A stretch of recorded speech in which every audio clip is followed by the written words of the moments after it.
Here's an explanation of Lab 1. Some people find this one tricky because you have to be a little bit creative.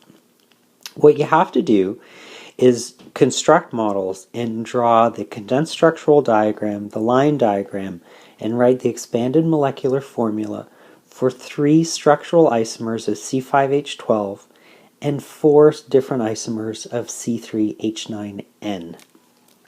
Now, when you do that, you have to make sure that you're giving me true isomers. Remember, because of bond rotation, sometimes it can get a little tricky. So for example, let's go back to butane, C4H10. In the note, we gave this example where we had 4 carbons in a straight chain. And then the isomer would be 2-methylpropane, which would be this. If you drew the 2-methylpropane like this, it is not a new isomer. You just took your original diagram and flipped it upside down. And that is because of bond rotation.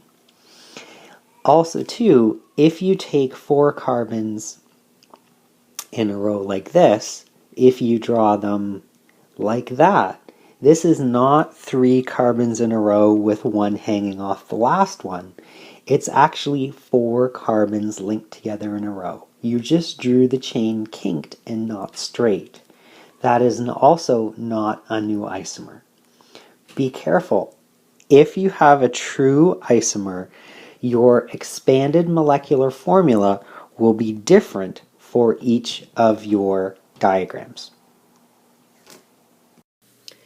Also, here's a note about including atoms other than carbon in a line diagram.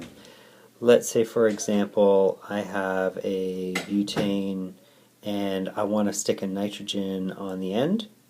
What I would have to do is show that nitrogen atom there. So this would represent 1, 2, 3, 4 carbons, and this line here would be the bond between this carbon and that nitrogen. It is not 5 carbons long.